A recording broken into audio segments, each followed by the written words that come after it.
Hi, welcome to Big Talk Light Talk. I'm your host, Araya Lat, and I am here to keep you company as you strive to live your best life.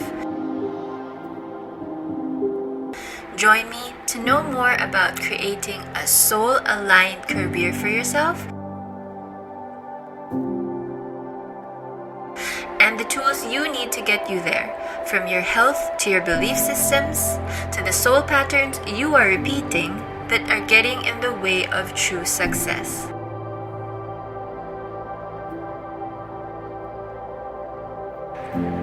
I'm here to help you do the inner work, which is the most important work, so you can create the reality of your dreams in your external world.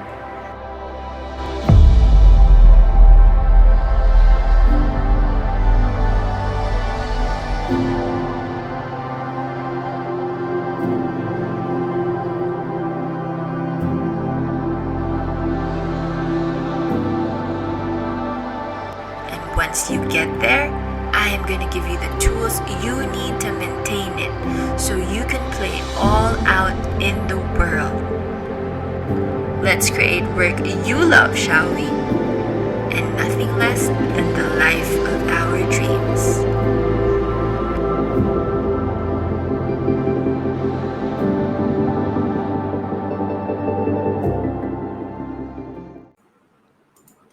Welcome to another episode of Big Talk Light Talk. Today we have Glidel Mandane Ballesteros on the show, otherwise known as Glay of Kagandahang Taglay.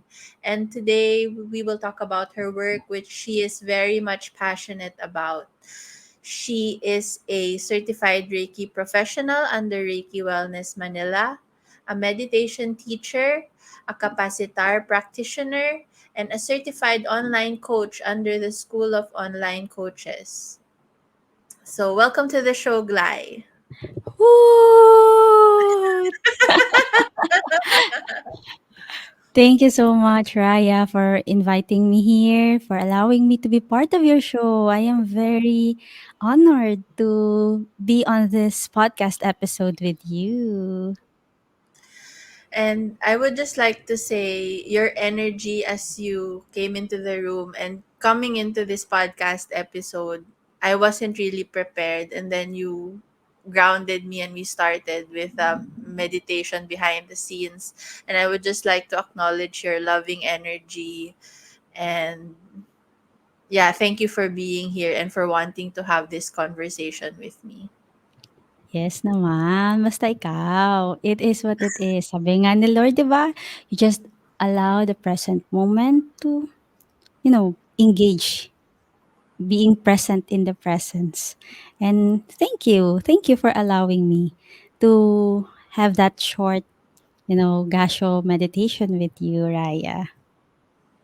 So I know that your mission in life is to be of service to God, and you do this through your work.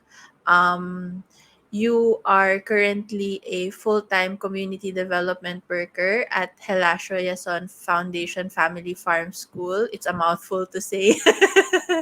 Yes, ang haba niya. Bongga, di ba? And I always see you posting about your work with the students and with the teachers, and it's so inspiring that you share that part of your life with us. Can you tell us more about the work that you do there? Thank you so much, Raya, for allowing me to share this story. Because aside from being an energy healer and angel light worker, a huge amount of my time is spent in serving the school aside from my online clients and of course having time with my family because I do believe that there are multiple of ways to serve God. There are multiple of ways,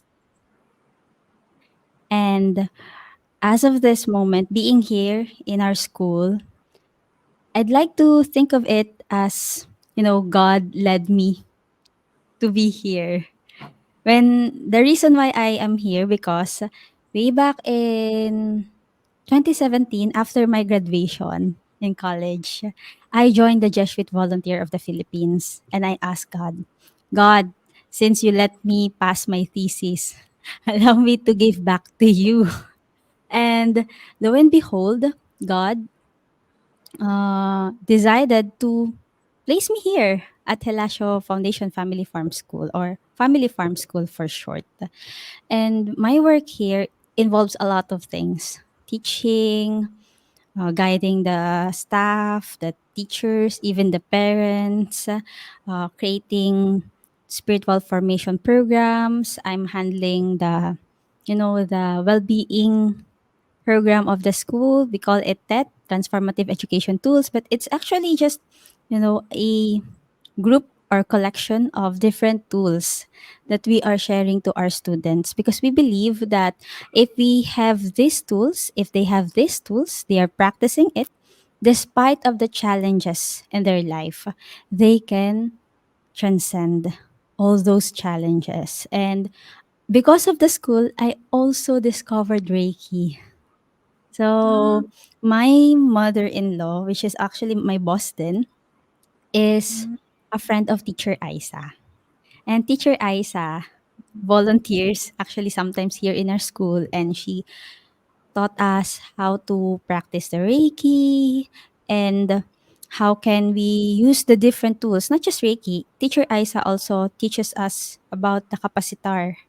So there are different tools that na shinare ni Teacher Isa dito sa amin. And then sabi ko, "Lord, thank you so much. I thought I am going to give myself to this community, but it's actually a mutual, um, you know, parang exchange, because when I give back, I am also receiving."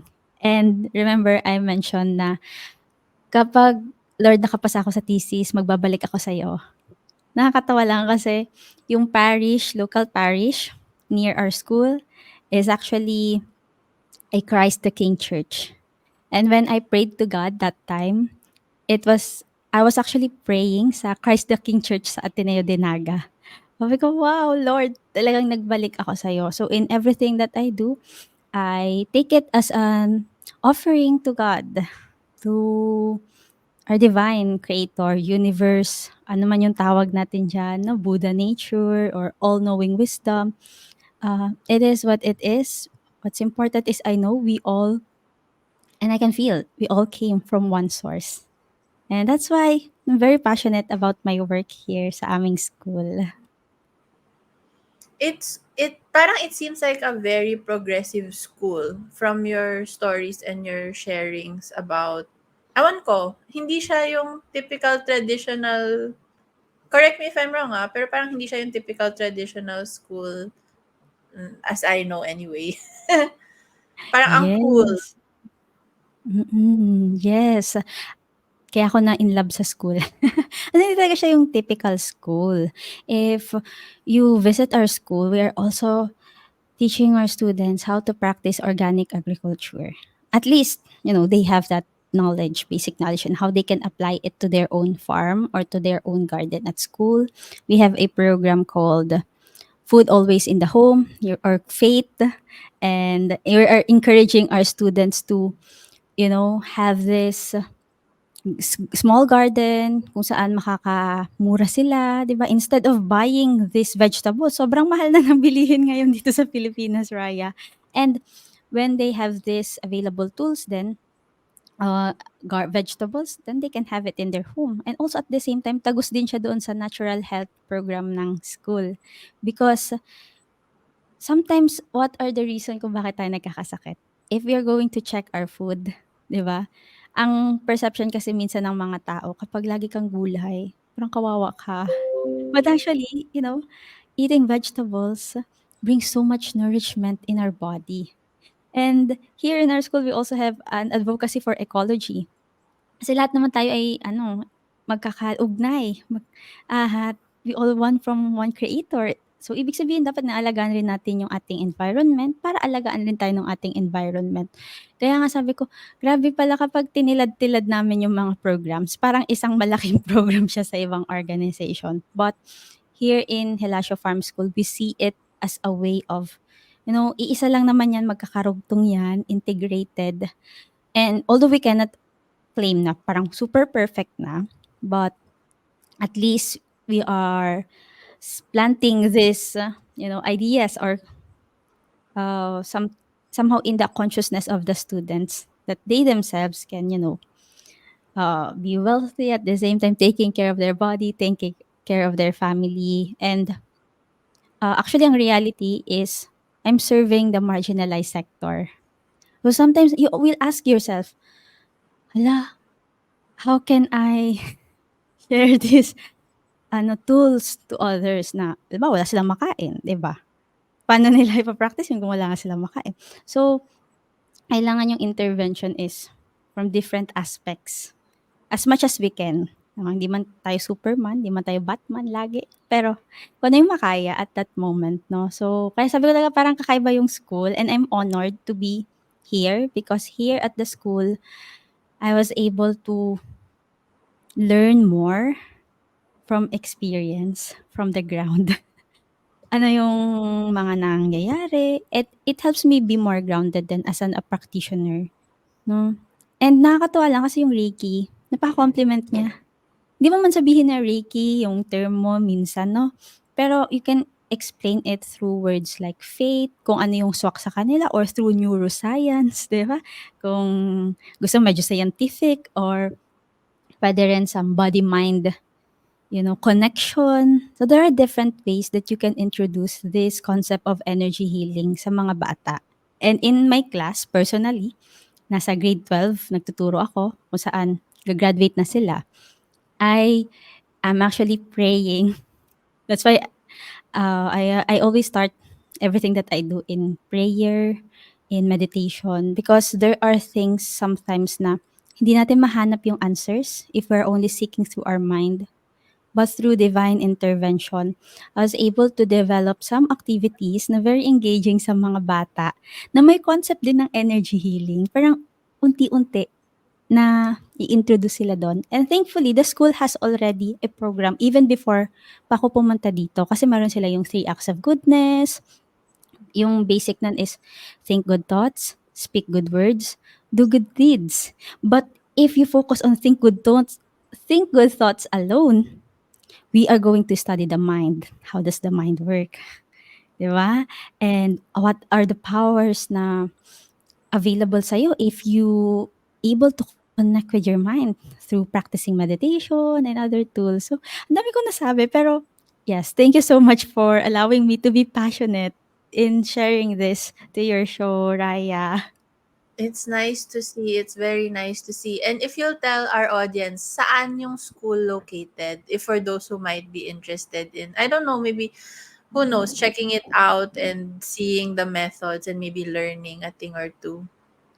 The school is located at Rojas Oriental, Mindoro. To be exact, San Mariano, Rojas Oriental, Mindoro. If they want to visit us, they want to check how it is done. Siyempre, fina-follow pa rin namin yung mga prescribed na requirements ng DepEd. But may add-ons nga lang. At siyempre, ang maganda rin kasi sa farm school system, yung family farm school system, kailangan talaga ang pinaka-peak din is yung integral youth formation. Titingnan mo yung tao, hindi siya hiwa-hiwalay, but rather isa siyang buo at marami siyang aspeto na kailangan siya. Kailangan may physical, emotional, mental, spiritual, 'di ba? At ang means nun is yung alternansya. Parang in a way, ah, yung essence nun hindi dapat na-alienate sa reality yung bata. Kaya halimbawa yung mga topic naming self-love, 'di ba? Self-confidence. So dun din papasok din yung discernment sa yung mga Reiki, yung mga meditation, recollection, prayer, para aangat yung kamalayan. At when Ang we talk hirap about ng trabaho mo, kamalayan, ano? but with God's grace, no, hindi ko siya inaako lahat. Everything happens with God's grace, Ryan, no? Hindi lang 'yun sa akin. I'm inspired by my boss. Yung mother-in-law ko, hindi siya nag-receive ng salary for 2 years to make this school survive. Because that's how passionate she is. And, mapalibutan ako ng mga taong gano'n, very passionate in doing their work. It also inspires me, no, to do kung ano yung kaya. Kung ano lang yung kaya, 'di ba? So yun, take it one step at a time. Baka maybe I can also interview her for this podcast kasi I'm also curious to know about the school and the history of the school and how she started it and all of that. So Maybe one day. Going back, Yes. so that's how you found yourself there, and then you discovered Reiki there, and then you just resonated with it, like it lit up something in you. You identify as an angel light worker. Can you tell us what an angel light worker is as to your understanding? Okay. So, si Teacher Aiza, 'di ba nagte-teach rin siya ng angels. Actually, before I became a Reiki practitioner, I was first attuned to angels. And during the conversation with the angels, I realized even when I was a kid, yung mga experiences ko pala connected na with the angels. Like for example, parang I receive, you know, guidance. Parang pitik lang na may pera dun sa bag. Sabi ko, may pera dun sa bag. Tapos pag-check ko, may pera nga. Kasi siguro kaya passionate din ako about the school because I myself came from, yung kahirapan. From poverty then. And then I was able to luckily have a degree in a good university, no? So, yung mga experiences ko noon, sabi ko, ay parang ano pala ako, inaalagaan ako ng angels. Inaalagaan rin ako ni Lord. Because my mom, she's also spiritual in a way. She taught us the prayer na yung angel of God, 'di ba? Yung bata ka, yun din ang tinuturo ko sa anak ko. Tapos nung nag-angel class kami, sabi ko, "Hindi ko naman nafe-feel." Or ano, like cognitively, parang gano'n. Parang may sense ako minsan, pero ang always kong experience sa kanila, they are loving, they are caring, yung parang kang hinihele.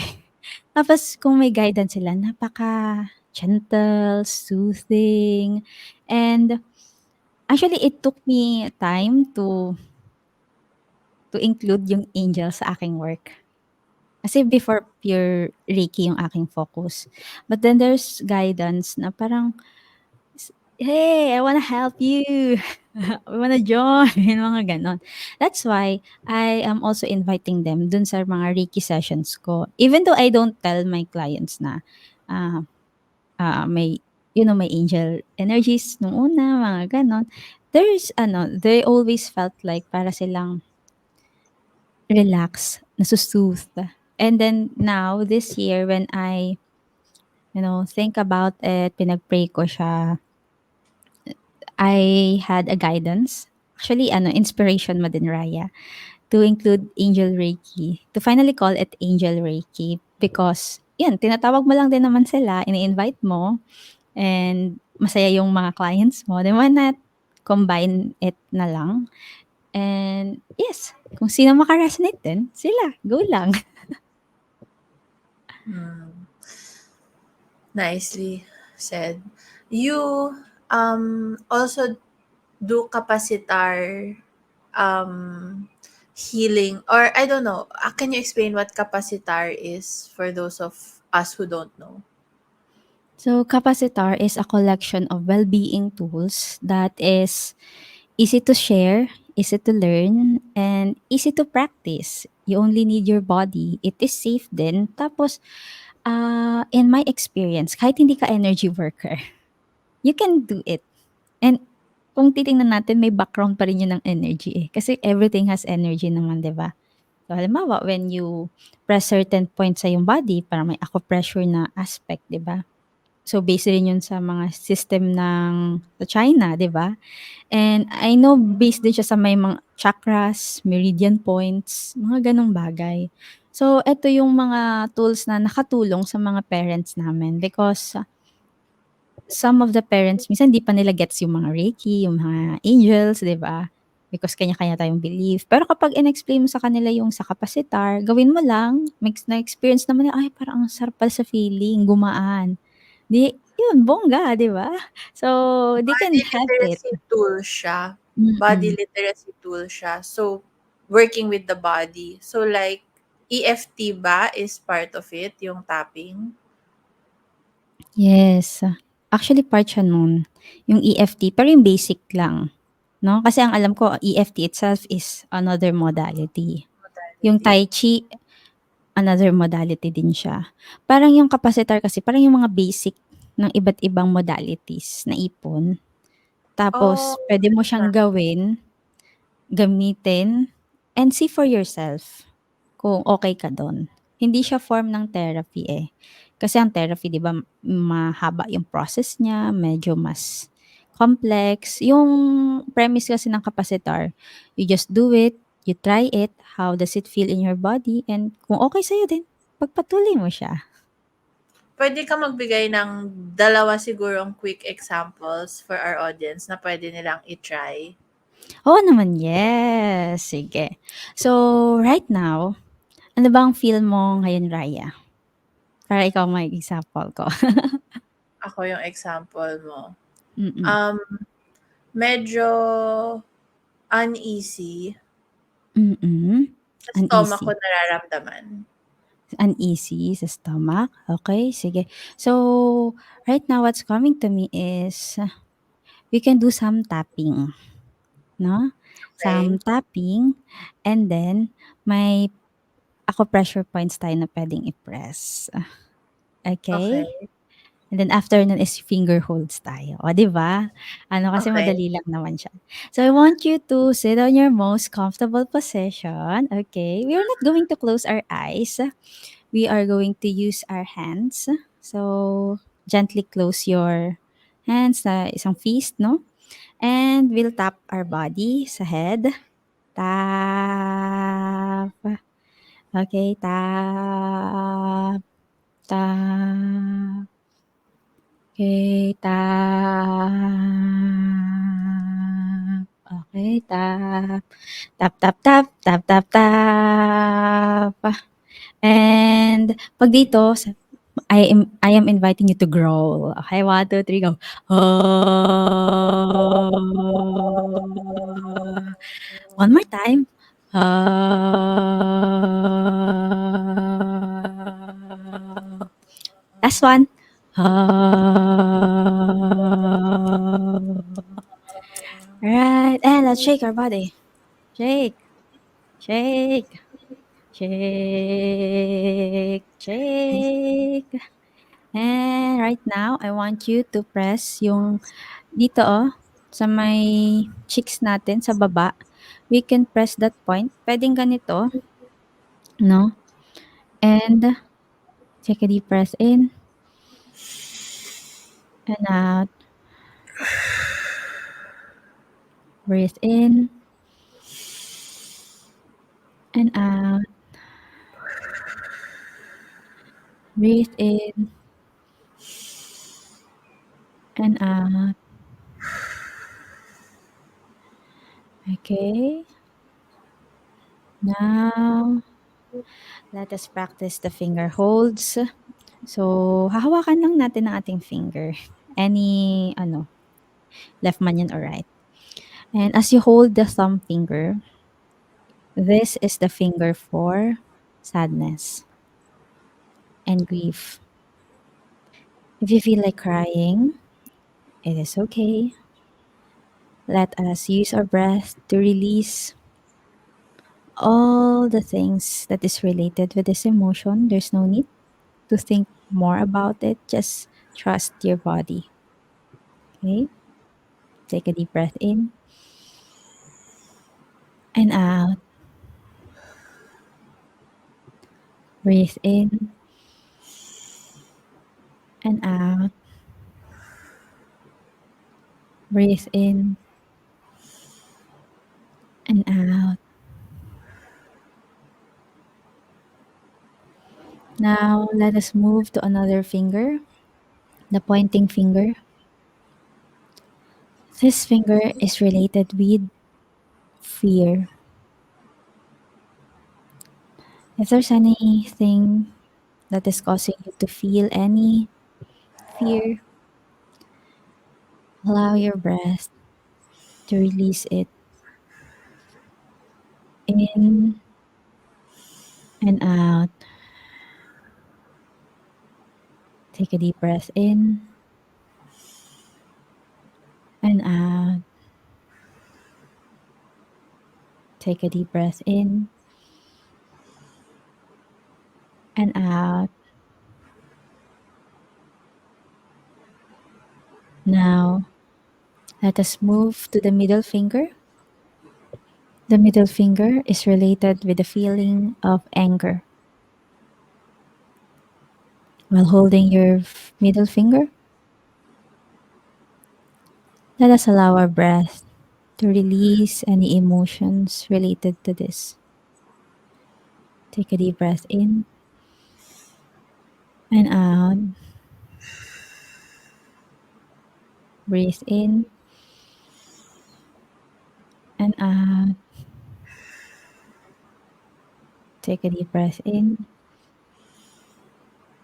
and out.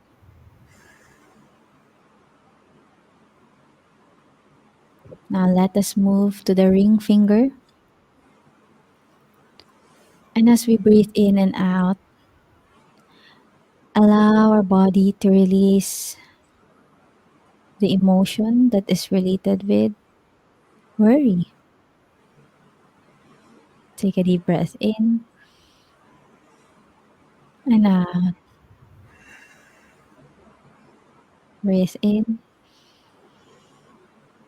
and out. Breathe in and out. Now let us move to the little finger or pinky finger and allow our breath to release any emotions that is related with lack of self confidence. Take a deep breath in and out. Breathe in and out. Breathe in and out.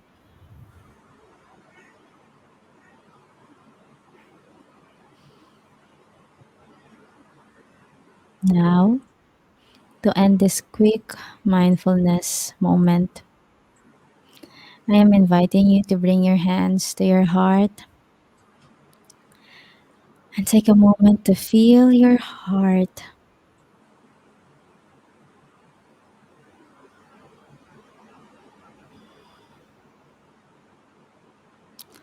Tap into our beloved self. Connect with our beloved self. Our beloved self is a part of us that is full of love, an overflowing love coming from the divine God. It might be our true self, our divine self, our all knowing wisdom. It is a part of us that is filled with unconditional love, with cosmic love.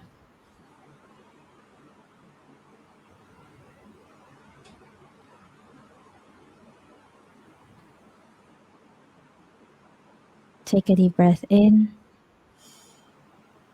and out. Breathe in and out. Breathe in and out. If your beloved self can speak to you right now, what will be its message? I will count 1 to 3, and after this, you will receive the message in a form that you are comfortable. It could be a feeling, a sound, a symbol, an image, or it could be, nothing at all, and it's okay. It is what it is. Are you ready?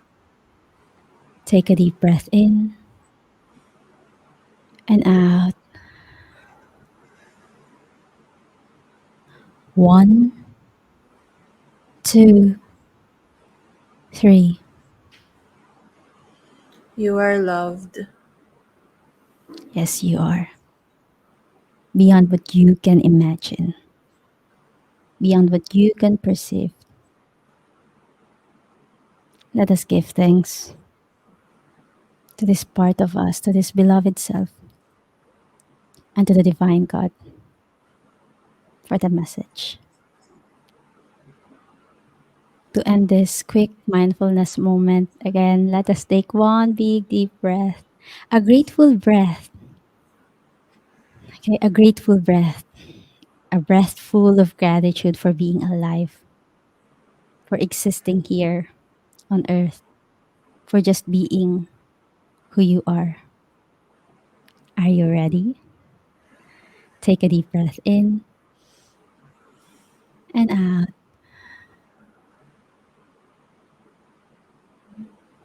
Thank you, Lord. Thank you, Divine. Thank you, Universe. Thank you, Mother Gaia. When you're ready, you can now slowly open your eyes. How was it? Good. I need more. I'll book a session with you. Speaking of which, if people would like to work with you, can you invite them and then tell them where to find you? And if you have any programs you're offering at the moment.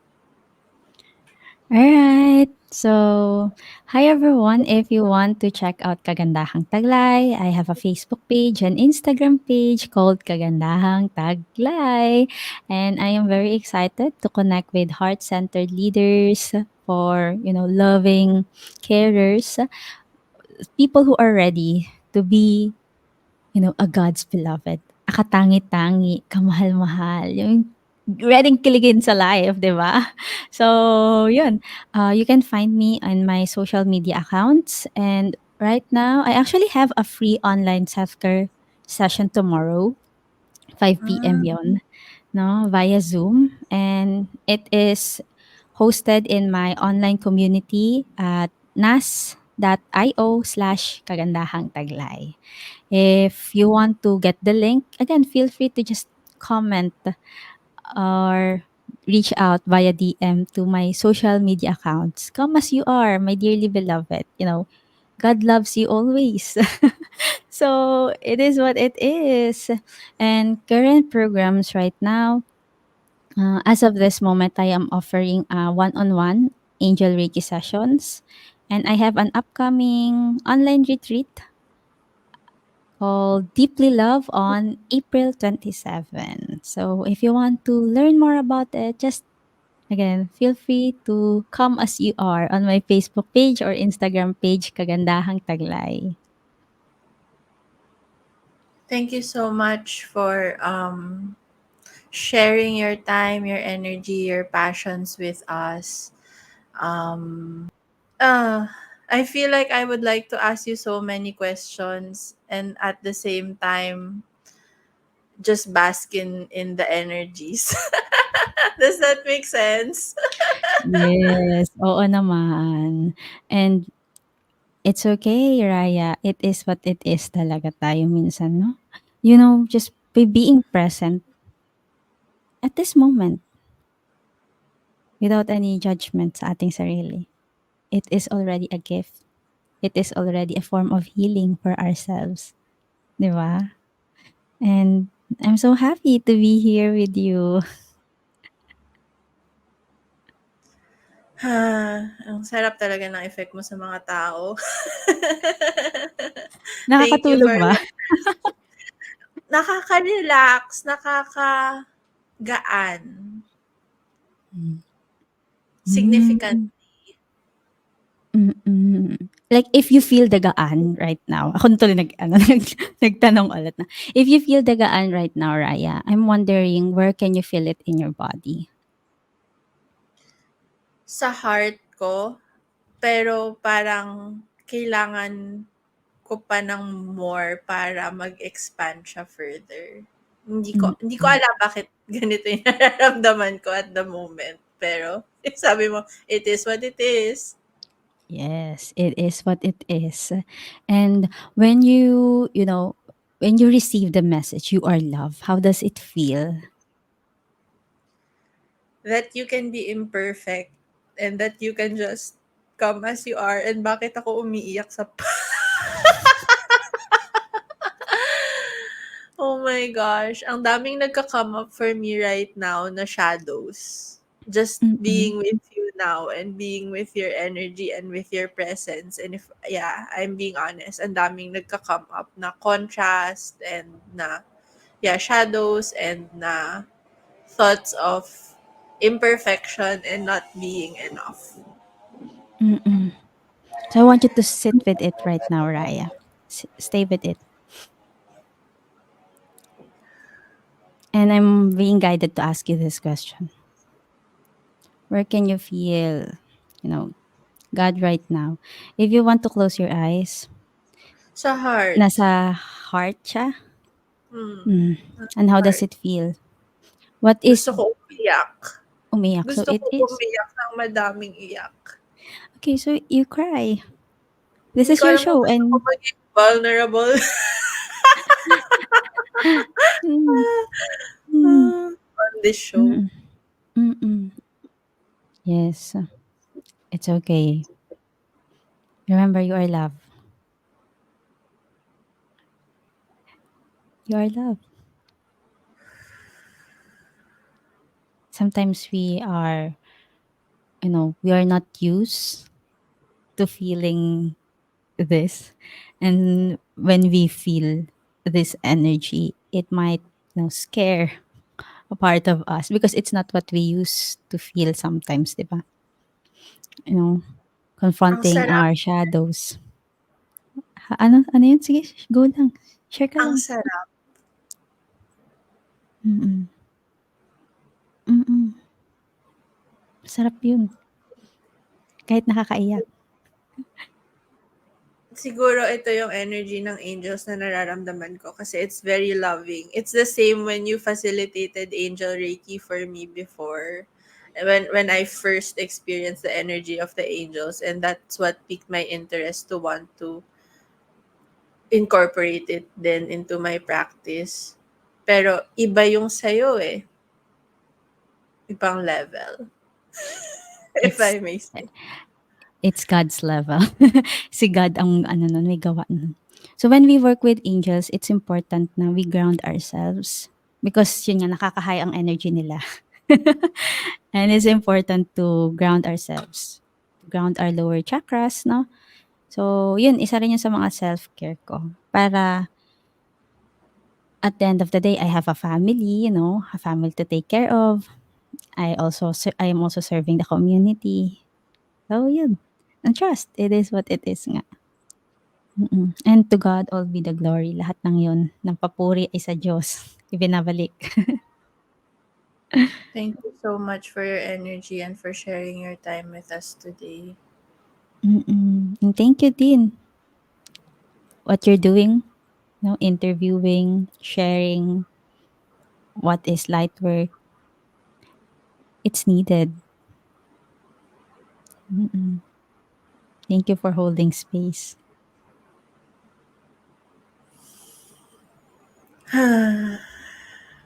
Thank you for acknowledging that even though I'm not doing the most perfect job at it. But at least I'm trying and um eto kanina pa pumapasok sa ulo ko so I guess gusto niyang masabi na you have a background BS in psychology. So you're great at dealing with people who struggle with their mental health issues. And as a guidance counselor, I know that you encounter that a lot. Mm. And siguro lumalabas siya ngayon. Hindi ko siya inisip kanina kasi kanina talaga inisip ko okay lang ako. And then here I come into your loving presence. And then parang, ewan ko, parang gusto lumabas lahat. And na siguro being in the space of someone who is so loving and can understand you and can just accept you as you are is such a gift. And yeah, I wasn't expecting this, but I'm so overwhelmed right now. Mm. Mm. But also in a good way, but also in a vulnerable way I'm not expecting. Mm. Mm. Mm. So I guess I'll schedule a session with you and then we can end it at that na pa session ng di oras. So, I'll send you the details that you need, no? And you know what, Raya? No, even though my background is in psychology, there was also a time I was questioning if I'm right for that course. Now, when I encountered, these are the people, possible clients that I will encounter if pursue ko continuously, my dream of being a psychologist. And I want to share this with you. This story last na as an ending. If you are wondering kung ikaw ba ay para sa isang path, no? So, mayroon kaming outreach noon sa bahay ampunan ng mga children with special needs. And sorry po, tao lang ako no'n ha, estudyante pa ako no'n. So, may time na nung nakita ko yung mga bata nagtakbuhan, natakot ako, oh my God. To be honest, I was scared. And at the back of my mind, I was asking God, Lord, how can I serve them? Like, I don't feel equipped enough. I don't feel knowledgeable enough. And dun sa aming session, may dalawa kaming batang in-accommodate. Yung parang play, no? Naglalaro kami. Tapos, yung isang bata, meron siyang cerebral palsy. Tapos, tatlo kaming mga students doon. Tapos, yung bata, gumaganon-ganon siya. Tapos, di ko alam kung cerebral palsy ba yun. Di ko tuloy na sure, nagtaka ko. But anyway, may ganon-ganon siya, may tick siya. Tapos, gumaganon-ganon siya. Nagagalit siya, may time na nagalit siya. Because, yung picture, 'di ba? Minsan may mga dala-dala kaming picture niyan kung happy, sad, or ano, iba't ibang emotions. Tapos ido-drawing niya daw kasi 'yun. O 'di sabi ko, "Sige, drawing mo." Tapos akala ng mga ano ko, kasama, nagagalit yung bata. Tiningnan ko lang, parang nafo-frustrate siya. Tapos nung tinitingnan ko, yung emoji tapos yung drawing niya, ta's gumaganon siya, akala nila part gano'n, yun pala, walang nose ang emoji. Kahit i-check mo sa cellphone. At sabi niya, "Bakit walang nose ang emoji? Eh, 'di ba may nose yun? O dapat may nose?" Sabi ko, gano'n siya. "Yes," sabi ko, "Yes, puwede mong i-drawing may nose. 'Di ba ang ganda ng nose natin?" 'Di ba, gano'n sabi ko. And, when that kid smiled at me, it made me realize that our presence could be a healing presence na din, 'no? Sometimes we question ourselves, equipped enough ba ako? Magaling na ba ako? Siyempre yes, kailangan mo mag-train, 'di ba? Hindi ko naman dina-downplay 'yun, kailangan talaga. But there are moments in our life that, you know, when I encounter even sa students ngayon, ang daming problema, mga kung ano-ano. At akala mo parang walang solusyon, parang walang way out. I sit with myself and I connect with God, the divine God, and ask for its guidance to receive it in a way na ready ako. And if you're wondering kung enough ka pa ba, kamahal-mahal ka ba, just like what this kid, no, when she smiled brightly, I realized at that moment na, oo, tamang landas ka, girl. Nasa tamang landas ka na nag-psych ka because your heart is filled with love. And sometimes, pag may gagawin tayo, ito lang sinasabi ko sa mga bata, basta andun yung pagmamahal, yung puso, pag-ibig, andyan si God. Ano pa ba ang kulang, no?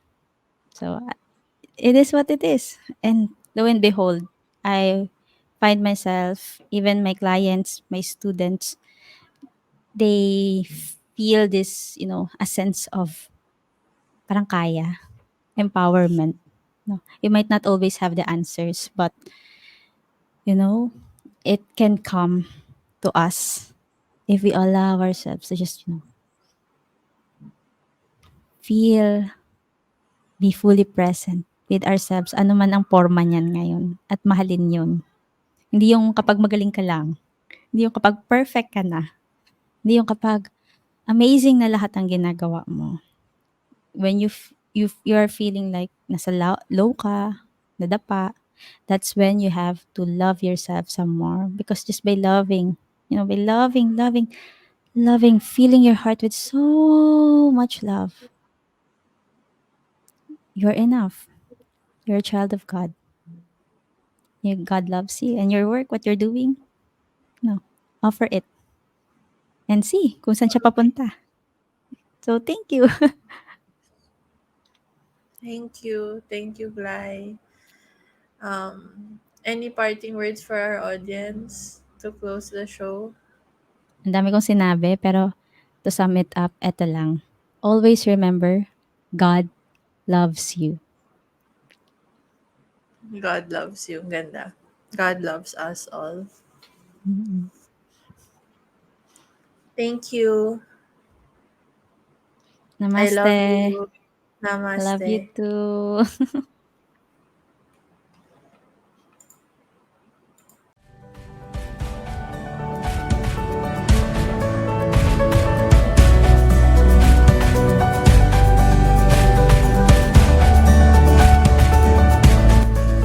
I am here for you. Together, let's go into the deepest dive within yourself you've ever had. May you own your power, master your magic, and let your light shine fully and unapologetically in this lifetime. I hope my work will awaken something inside of you. May you find your bliss now, here on earth.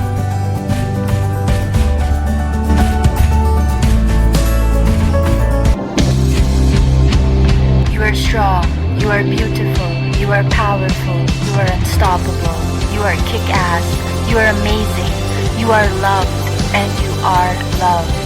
You are beautiful, you are strong, you are kind, you are unstoppable, you are powerful, you are kick-ass, you are amazing, and you are loved. You are compassionate, you are kind, you are strong, you are beautiful, you are powerful, you are kick-ass, you are amazing, and you are loved. Yes, you are loved. Let's make miracles together. I want us to light up this world. Humanity needs us now more than ever. Please step up to the call. You are a pivotal piece to the puzzle. Remember that, my dearest light worker. You are not alone. There are many of us light workers around you. Come and find us. Together, let's light up this earth.